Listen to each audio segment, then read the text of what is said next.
Hello friends, welcome to my channel BPSC with SK. आज मैं आप लोगों के सामने एक जीएस 2 का बेहतरीन कॉपी डिस्कस करने जा रहा हूँ।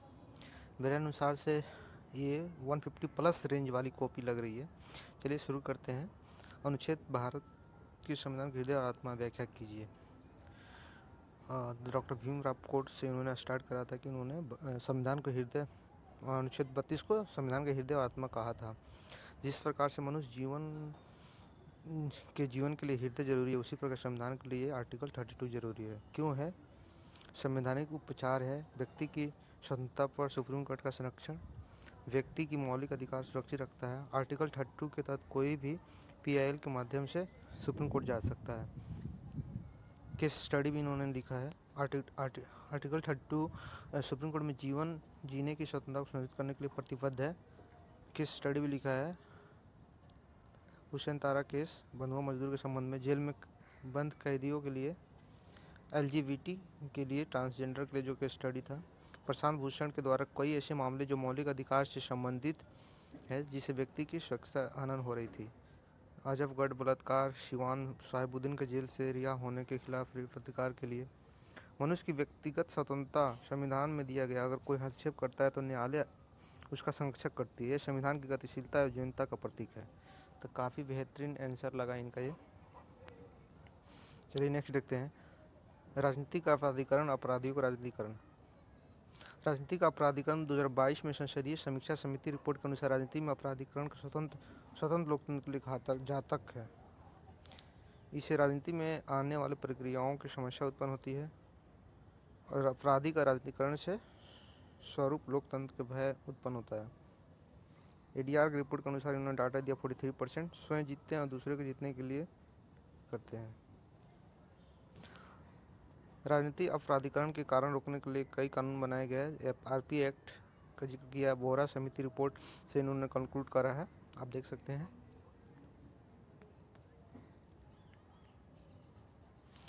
वर्तमान समय में राजनीतिक सामाजिक घटना न रखे। राजनीतिक कोठारी के कोर्ट से स्टार्ट किया कि भारत में जाति ही राजनीति है और राजनीति ही जाति है। हाँ, सहमत है। वर्तमान समय मीडिया रिपोर्ट के अनुसार 1990 के बाद इन्होंने बाइफरकेट करा। 1990 तक में मंडल आयोग का दौर था। 2006 में दलित महादलित, 2006 में ईबीसी वर्ग का उदय, बिहार के संदर्भ में इन्होंने लिखा है। उदाहरण के समय मैप के थ्रू बताया है कि अलग अलग राज्यों में जाति आधारित पार्टियां हैं। कर्नाटक में लिंगायत, तमिलनाडु में, बंगाल में, बिहार में। इस क्षेत्र में राजनीतिक वर्ग में क्षेत्रीय दलों का उभार हुआ है जो जाति पर आधारित था। कारण है इसका, जाति राजनीति इर्द गिर्द घूमती रहती है। जाति इस माध्यम से राजनीतिक दल चुनते हैं। जाति आंतरिक राजनीतिक दलों पदों का अध्यक्ष। वर्तमान 2024 के चुनाव में बिहार में कई क्षेत्रों में समीकरण में जाति की भूमिका महत्वपूर्ण रही है। कोलिजियम के वाले क्वेश्चन में लिखा है कि ये जजों की नियुक्ति करने की प्रक्रिया है। तृतीय जज के इसमें इन्होंने बताया कि कितने सदस्य होते हैं, हाई कोर्ट के लिए कितने चुनाव होता है। लोकतंत्र में समृद्ध और स्वच्छ बनाने के लिए न्यायिक प्रक्रिया में सुधार जरूरी है। इसके लिए संसद का एनजेएसी कानून लाया गया था, लेकिन सुप्रीम कोर्ट ने रद्द कर दिया था। ये 99 कॉन्स्टिट्यूशनल अमेंडमेंट एनजेएसी के बारे में भी लिखा है। फिर आलोचना में क्यों है? न्यायिक संदेह घेरे में है। भाई भतीजावाद, कोई ऑनलाइन डाटा वेरीफाई नहीं है। न्यायालय स्वयं चुनाव करता है, कोई पारदर्शी नहीं, विवादों में रहता है। इसलिए कोलिजियम को स्वच्छ बनाने के लिए संसद में विधि बनाने की जरूरत है, जिससे न्यायपालिका को स्वच्छ किया जा सके। स्थानीय स्वशासन, चार्ल्स मेटकॉफ, लोकतंत्र का लघु रूप स्थानीय स्वशासन है। बेहतरीन इंट्रो दिया है इन्होंने। महिला के संबंध में लिखा है कि राजनीतिक लोकतंत्र में स्वाभाविकता। बिहार में 50% आरक्षण 243D के तहत। परिणाम 54% महिलाएं प्रत्याशी आई हैं। ग्राम स्वराज को बढ़ाने के लिए गांधी जी की भूमिका को वर्तमान सरकार सशक्त किया है। नारी पंचायत का निर्माण आत्मनिर्भर महिला को सशक्त बनाने की भूमिका में कारगर साबित हुआ है। नगर पंचायत में महिला सशक्तिकरण के लिए 18 वर्षीय माध्यम से हाट बाजार प्रशिक्षण कौशल द्वारा ड्रोन दीदी की रसोई जैसे कार्यक्रम शामिल किया गया है, जिससे पंचायत नगर परिषद में महिला स्वावलंबन हुई है। लॉन्ग क्वेश्चन इन्होंने राज्यपाल वाला चूज किया था। 2010 में बालाकृष्णन समिति की रिपोर्ट के अनुसार ऐसा कहा जाता है कि राज्यपाल केंद्र की सरकार के अनुसार बदलती है। राज्यपाल संविधान निर्माता की दूरदृष्टि परिणाम था जो केंद्र और राज्यों के बीच संवैधानिक प्रावधान की कड़ी के रूप में कार्य करता है। इंट्रो एक सामंजस्य लिखा है। फिर इनमें शुरू की बताया कि राज्यपाल का कार्य केंद्र के प्रति, राज्य के प्रति, फिर स्वयं विवेक की शक्ति है, लेकिन राज्य की संवैधानिक व्यवस्था को अवगत करने में भूमिका, संवैधानिक तंत्र को मजबूत बनाने में केंद्र के एजेंट के रूप में। राज्यपाल के संदर्भ में क्या है, राष्ट्रपति शासन लगने के समय राज्यपाल की शक्ति बढ़ जाती है। दंगे और हिंसा होने पर राज्यपाल की भूमिका बढ़ जाती है। राज्यपाल राज्य की शासन व्यवस्था का कार्यकारी होता है। शक्ति इन भूमिका लिखा है कि विधायी में, वित्तीय में, आर्टिकल 161 में। त्रिशंकु विधानसभा होने पर गठबंधन पूर्व, गठबंधन बाद, अल्पमत सरकार में इनकी भूमिका बढ़ जाती है। मतलब सरकार बनाने के लिए बुलाने का निर्णय एक खुद लेते हैं। केस स्टडी का जिक्र किया है। बिहार में 1999 में एनडीए की सरकार थी, तब सुंदर सिंह भंडारी को राबड़ी सरकार को बर्खास्त कर दिया था। 2006 में बूटा सिंह वाला केस, 2017 में केसरीनाथ त्रिपाठी का केस का जिक्र किया है। इस प्रकार कुल राज्यों में राज्यपाल अपने संवैधानिक भूमिका न निभाते हुए आर्टिकल 356 का प्रयोग किया है। उत्तराखंड और अरुणाचल प्रदेश। राज्यपाल को लेकर निर्णय, बोमईवाद 1995, रामेश्वर सिंह वाद 2017, राबिया मामला भी इन्होंने जिक्र किया। तमिलनाडु मामला भी 1 महीना से अधिक जो केस गया था उसका भी जिक्र करा है। जवाहरलाल नेहरू ने कहा था राज्यपाल गाड़ी के पांचवें पहिए के समान है। श्री प्रकाश राज्यपाल की भूमिका एक संवैधानिक है जो राज्य के संवैधानिक तंत्र के माध्यम से केंद्र सरकार के कार्य करता है, इसलिए मामले में राज्यपाल की भूमिका अहम हो जाती है। ये थोड़ा सा भटकाव लगा मुझे, आप लोग बताएंगे कैसा था, क्योंकि क्वेश्चन के अनुरूप ये आंसर मुझे उतना लगा नहीं। चलिए नेक्स्ट देखते हैं। अनुच्छेद 370 निरस्त होने के बाद जम्मू कश्मीर में राजनीति और संवैधानिक परिवर्तन हुए। राजनीतिक परिवर्तन में क्या क्या, 2014 में विधानसभा के चुनाव के बदले 24 में विधानसभा के चुनाव कराए गए। इसकी स्थिति अलग थी। 2009 इन्होंने 2 हिस्से में बांटा है, 2019 से पहले, 2019 के बाद। विधानसभा थी, अभी क्या लद्दाख को अलग कर दिया, केंद्र शासित प्रदेश बना दिया गया। सीटों की संख्या बढ़ गई, 90 हो गई है। मुख्यमंत्री शक्ति, पुलिस पर कानून नहीं बना सकता। भौगोलिक परिवर्तन हो गया, 2 भागों में बढ़ गया। अभी कानून का देश के कानून के लागू हो गए। 1970 राष्ट्रपति का आदेश के बाद संविधान सभा की बातों को प्रस्तावित किया गया था। संविधान सभा की जगह राष्ट्रपति किया गया। 370 के माध्यम से आर्टिकल 370 को निरस्त किया गया। सुप्रीम कोर्ट के हस्तक्षेप के बाद 2024 में चुनाव कराया गया जो लोकतंत्र के लिए महत्वपूर्ण था। चुनाव के बाद राजनीति के रूप में सशक्त जम्मूकरण के लोग कहानी, राजनीति सशक्तिकरण, लोगों के कल्याण और राजनीति के लोकतंत्र की स्थापना मजबूत के रूप में हुई। बदलाव क्या किया, अलगाववाद पर नियंत्रण, केंद्र राज्यों की भूमिका को बढ़ाया गया, राज्य राजनीतिक सशक्तिकरण को बढ़ावा, महिलाओं को पंचायतों में आरक्षण, आतंकवाद पर रोक। संवैधानिक परिवर्तन किया गया, आर्टिकल 70 हटाया गया। 1954 में जम्मू कश्मीर का अलग संविधान नष्ट कर दिया गया। भूमि सुधार कानून, पंचायती राज 35A को हटाया गया। इस परिवर्तन के बाद जम्मू कश्मीर में राजनीतिक, आर्थिक लोकतंत्र की स्थापना हो गया है। इन परिवर्तनों के आधार पर राज्य के में निवेश, पर्यटन, सुरक्षा तथा व्यापार को मजबूती प्रदान की गई है, जिससे राज्य के विकास में महत्वपूर्ण योगदान होगा। राज्य की सीमा सुरक्षा अंतर्राष्ट्रीय राज्यों से जुड़ता है, जिस कारण सुरक्षा की समस्या ज़्यादा थी। इसके लिए केंद्रीय कानून को लागू किया गया है।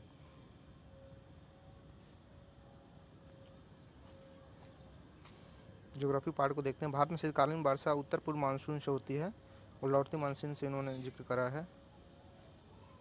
पश्चिमी विक्षोभ का भी इन्होंने वर्णन करा है।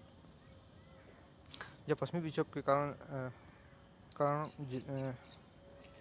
जब हवा का दबाव SP से हाई प्रेशर से लो प्रेशर की ओर चलती है तो बंगाल की खाड़ी नमी लेती है और तिब्बत के पठार से टकराने के उड़ीसा से लेकर तमिलनाडु के रूप में बारिश होती है। हिमाचल प्रदेश में बर्फ़ के रूप में, उत्तर प्रदेश, बिहार में अस्सी से उड़ीसा। इन्होंने मतलब पश्चिमी विक्षोभ और उत्तर पूर्वी मानसून के लौटते मानसून का भी जिक्र करा है इस क्वेश्चन में। मैंग्रोव पारिस्थितिक तंत्र का इंजन कहा जाता है। पर्वणीय इन्होंने मैप के थ्रू बताया है कि बंगाल में, अंडमान में, लक्षद्वीप, गुजरात, दलदली हिस्सों में जो पाया जाता है। इस पर्यावरणीय लाभ लिखा है इन्होंने और आर्थिक लाभ। भारत सरकार मिष्टी योजना के तहत मैंग्रोव का संरक्षण कर रही है।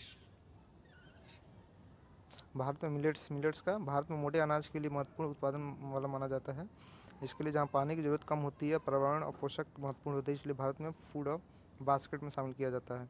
फिर मैप के थ्रू बताया है कि कहाँ कहाँ कौन कौन सा मिलेट का उत्पादन किया। राजस्थान, बिहार, कर्नाटक। भौगोलिक दशा शुष्क मौसम, 50 सेंटीमीटर वर्षा, रेतीली तथा बलुई दोमट मिट्टी। तापमान 33 डिग्री से 37 डिग्री सेल्सियस। वर्तमान में वाटर स्ट्रेस और भूजल अस्थिर को देखते हुए बिहार कृषि मोड में 4 में मोटे अनाज के लिए सरकार प्रोत्साहन कर रही है। यूएनओ डाटा खूब दिए हैं इन्होंने। 2023 में मोटे अनाज को अन्न वर्ष घोषित किया गया था। बिहार में भी इसका वर्णन किया कि कहाँ कहाँ किया जाता है। मोटे अनाज में रेशेदार होने के कारण खाद्य सुरक्षा के लिए महत्वपूर्ण माना जाता है। मखाना उत्पादन को बढ़ाने के लिए बेंगलुरु में मखाना उत्सव आयोजित किया गया। बिहार में 85% उत्पादन इसी उत्तर से दक्षिण की तरफ विस्तार के लिए बिहार में 85% उत्पादन होता है। उत्तर से दक्षिण की विस्तार इन्होंने मैं पुत्र बताना है कि मिथिला के क्षेत्र में मखाना उत्पादन किया जाता है। उत्पादन बढ़ाने के लिए क्या करना है। मखाना बोर्ड की स्थापना किया गया। सुलभ प्रोत्साहन, तकनीकी विपणन क्या है, इकोनॉमी के माध्यम, इनाम है। भौगोलिक दशा इन्होंने शायद नहीं लिखा कि इसमें क्या क्वेश्चन था। पारिस्थितिक क्या है, उन्होंने इस क्वेश्चन में मिस करा है। भारत में 4 बड़े महासागरों और शहर क्षेत्रों में उनके आसपास के ऑटोमोबाइल मॉडल विकास किया। भारत में ऑटोमोबाइल क्षेत्र की वृद्धि उद्योग को मजबूत करने में महत्वपूर्ण भूमिका निभाती है। दिल्ली, बंगाल, मुंबई, चेन्नई, इस शहरों में ऑटोमोबाइल क्षेत्र सूक्ष्म तकनीक तथा भारी उद्योग को बढ़ाने में महत्वपूर्ण भूमिका निभाता है। निर्माण क्षेत्र में विकास के लिए औद्योगिक इकाई महत्वपूर्ण है, क्योंकि इसके लिए द्वितीय सेंटर में वृद्धि होती है। दूसरे की अपेक्षा भारत में इसका नियम है, क्योंकि इसमें भारत में मृदा का वितरण, इन्होंने मृदा वाले क्वेश्चन को पिक करा है।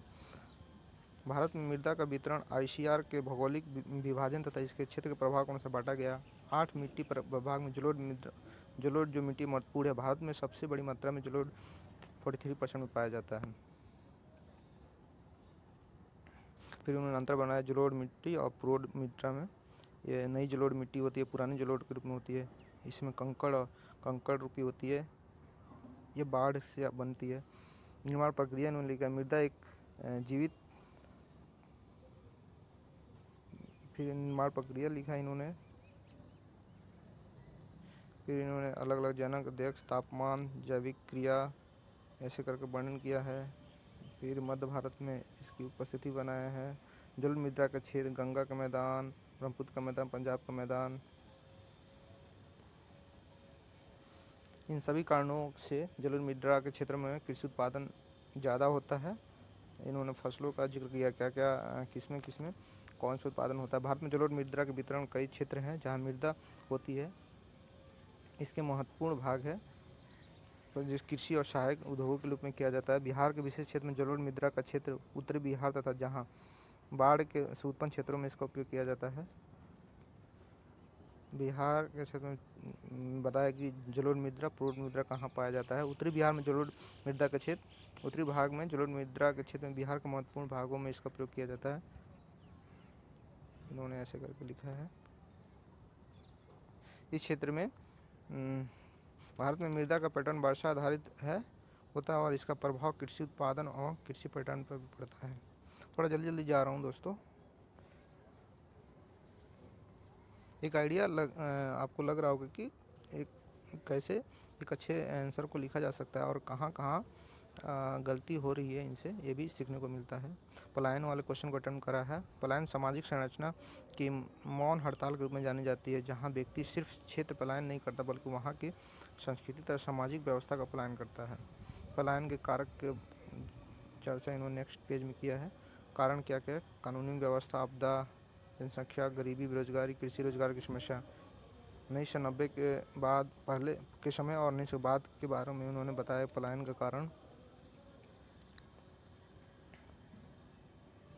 संस्कृति पलायन, संस्कृति से पलायन होता है। क्षेत्र पलायन, किसी विशेष क्षेत्र से जाते हैं। रोजगार पलायन, पलायन का वो दिया। शिक्षा पलायन, उद्यमी पलायन, शादी पलायन, राजनीति पलायन। पलायन का भाग इन्होंने वर्णन किया। फिर बिहार के मैप थ्रू बताया कौन कहाँ से क्या है। आपदा और श्रम ज़्यादा, रोहतास में शिक्षा पलायन के रूप में ज़्यादा, भोजपुर में कृषि दबाव, सिवान में खाड़ी देश के कारण पलायन। इन सभी पलायन के कारण बिहार की सेक्स रेशियो में परिवर्तन आया है तथा बिहार सरकार को पलायन को रोकने हेतु कदम उठा रही है। कोरोना के समय रिजर्व माइग्रेशन देखा गया है। योजना के माध्यम 7 निश्चय 2, श्रम पोर्टल, मुद्रा योजना, मुख्यमंत्री उद्यमी योजना, ऐसे ऐसे योजनाओं का जिक्र किया है जो रोकने के लिए किया जा रहा है। इन सभी कारणों से पलायन एक आपदा है। इसे श्रम का उपयोग इसमें परिणाम नहीं लिखा कि पलायन से क्या क्या परिणाम पड़ा है, वो एक मिसिंग है। साइंस एंड टेक को डिस्कस करते हैं। विज्ञान और प्रौद्योगिकी, कृषि उत्पादकता और खाद्य संरक्षण। कृषि उत्पादकता में क्या है, Nitish app, biotech, nano technology में क्या है, बीज, कीटनाशक, सिंचाई, जीएम फसलें, मृदा पैटर्न, फसल के बारे में जानकारी। खाद्य संरक्षण में इनका उपयोग तकनीकी पैकेजिंग, तकनीकी स्तर पर शीत गृह तापमान को ऑटोमेटिक किया जा रहा है। रेडियो सक्रिय पदार्थ किण्वन के द्वारा उसको रखा जा रहा है। इस प्रकार माध्यम से खाद्य संरक्षण पर जोर दिया जा रहा है। साइबर क्राइम एक प्रकार का ऑनलाइन ठगी है। फिर इन्होंने फिशिंग, हैकिंग, पासवर्ड चुराना, यहाँ प्रकार भी पूछा था, वो मिसिंग है। प्रौद्योगिकी जितना सहायक हो रहा है उतना ही खतरनाक हो रहा है। इसे प्रौद्योगिकी के माध्यम से रोका जा सकता है। जैसे इसके लिए कौन कौन से ऐप चले, साथी ऐप, हेल्पलाइन, तकनीकी दक्षता बैठाकर प्रौद्योगिकी में इसके लिए एंटीवायरस डिटेक्ट कर उसे ऑन कर सकता है। क्या कैसे इन सभी साइबर क्राइमों को प्रौद्योगिकी के माध्यम से IT एक्ट 2000 तथा सर्ट के माध्यम से रोका जा सकता है। इन्होंने बताया कैसे कैसे हो रहा है, कैसे कैसे ठगी की जा रही है, उसके बारे में बताइए कि प्रौद्योगिकी अपराधों को मदद करने में इन्होंने थोड़ा कम लिखा पार्ट को, ये बस इतना ही लिखा है। बाकी इधर उधर का चीज़ें ज़्यादा है। वर्तमान समय में जनरेशन 2 का है जो मनुष्य का कार्य करेगा। चतुर्थ औद्योगिक क्रांति के रूप में विज्ञान प्रौद्योगिकी महत्वपूर्ण है। यात्रा में ऑनलाइन टिकट, फूड, टैक्सी, स्वास्थ्य में टेक्नोलॉजी, नैनो AI आधारित रोगों की पहचान, इलाज। दुनिया के देश अब एक विश्व गांव बन गया है। परिवर्तन आज दलीलों में दुनिया परिवर्तन के क्या क्या है, ग्रीन एयर जोन, ऐसे ऐसे बनाया इन्होंने। ड्रोन के माध्यम से एक शहर से दूसरे शहर पहुंचना, सुपर कंप्यूटर के माध्यम से रोगों की जांच, नैनो रोबोटिक्स के माध्यम से ऑपरेशन। विज्ञान परिवर्तनकारी संसाधनों का सीमित प्रयोग को तकनीकी से लेकर इसका उपयोग किया जा रहा है। वर्णन करें कि DNA फिंगरप्रिंट प्रिंटिंग तकनीक फॉरेंसिक विज्ञान को कैसे मदद कर रही है। लास्ट में लिखने के कारण ये थोड़ा सा इनका ये वाला पोर्शन थोड़ा कंप्रोमाइज़ हुआ। जैव प्रौद्योगिकी के माध्यम से DNA फिंगरप्रिंटिंग चोरी की पहचान में, अपराध को कम करने में, सरकार के नियमों, व्यक्तिगत पहचान में ऐसे फिंगरप्रिंटिंग महत्वपूर्ण हो गया है। DNA फिंगरप्रिंट के माध्यम से सरकार तकनीकी रूप में दक्ष शासन प्रशासन का प्रयोग कर रही है। डाटाबेस बना के बच्चों की पहचान, पुलिस सहयोग, आतंकवादी पहचान, सरल कानून व्यवस्था, इन सभी प्रयोगों से DNA प्रिंटिंग का होता है। इन सभी का प्रयोग DNA फिंगरप्रिंटिंग का होता है। स्टेम में इन्होंने बताया कि स्टेम साइंस एब्रिविएशन लिखा है। इन स्टेम के माध्यम से विज्ञान प्रौद्योगिकी को बढ़ावा महत्वपूर्ण भूमिका निभाएगी। बेंगलुरु में बोइंग स्टेम कार्यक्रम में PM ने इसे बढ़ाने के लिए अटल इनोवेशन इंस्पायर योजना तथा विद्यालय स्तर पर महत्वपूर्ण योजना बनाई है। इसके लिए विज्ञान इनोवेशंस, ये थोड़ा सा बहुत शॉर्ट लिखा है इन्होंने, बहुत कंप्रोमाइज हुआ है ये वाला आंसर। ड्रोन के माध्यम से राष्ट्रीय सुरक्षा प्राप्त किया जा सकता है। हार्ड सॉफ्ट UAV के रूप में भी अंतरिक्ष सुरक्षा, बाह्य सुरक्षा। हाल ही में उरी और बालाकोट घटना के बाद भारतीय क्षेत्र में आतंकवादी पकड़ने के लिए ड्रोन का प्रयोग किया जाता है। घने जंगलों में इसका आने वाले में इसका उपयोग हथियार को लेकर जाने में बिना रुके कोई भी मौसम में विजुअल इफेक्ट होता है, लेजर बीम होता है, ड्रोन के माध्यम से सुरक्षा का प्रयोग किया जा रहा है। इन्होंने इसरो वाला क्वेश्चन अटेम्प्ट किया था। भारत के चंद्रयान और मंगलयान मिशंस ऐसे बताया इन्होंने। डीप स्पेस में भारत की पहुंच अंतरिक्ष क्षेत्र में मील का पत्थर साबित हुआ है। जब अपने अंतरिक्ष विज्ञान कौशलता आत्मनिर्भर बनाने भारत के इस मिशन के लिए महत्वपूर्ण देशों की श्रेणी में लाकर खड़ा कर दिया। चंद्रयान मंगलवान ऐसे करके इन्होंने जिक्र किया। 2008 से 23 तक में इसकी सफलता के बारे में लिखा है। 2008 में चंद्रयान, 2013 में मंगलयान मिशन। इन दोनों मिशन में भारत को इस क्षेत्र में कई उपलब्धि देखने को मिली है। चंद्रयान 3 का इन्होंने जिक्र किया है यहाँ पे। अंतरिक्ष क्या क्या यूज है कृषि में, इन्होंने कृषि में प्रोजेक्ट शकल के माध्यम से अंतरिक्ष कृषि की महत्वपूर्ण भूमिका है। फसल आकलन, मिट्टी की जांच, फसल पैटर्न, मिट्टी मौसम आधारित सिंचाई, आपदा के बारे में जानकारी माध्यम से अंतरिक्ष क्षेत्र में कृषि की उत्पादकता उत्पादन में बढ़ने में मदद मिल रही है। आपदा के संबंध में आपदा पूर्व, आपदा समय, आपदा के बाद इन्होंने जिक्र करा है क्या क्या किया जा रहा है। शहरी नियोजन में भीड़ तंत्र को कम करने में भीड़ डेस्टिनी, सीसीटीवी, संचार, शहर ढांचा निर्माण, शहरी यातायात में इन सभी माध्यमों का अंतरिक्ष प्रौद्योगिकी का प्रयोग करके इसका तकनीकी आधारित शैली को उपयोग किया जा रहा है। अतः इन्होंने कुल मिला के एक बैलेंस आंसर लिखने की कोशिश किया है और ये मेरे ख्याल से 140 प्लस मार्क्स गेट कर सकते हैं। साइंस एंड टेक इनकी कंप्रोमाइज़ हुई है, और ज्योग्राफी वाले जो पार्ट है, ज्योग्राफी वाले पार्ट भी लॉन्ग आंसर है, ये भी कंप्रोमाइज़ हुआ है इनका। Thank you so much for watching this video.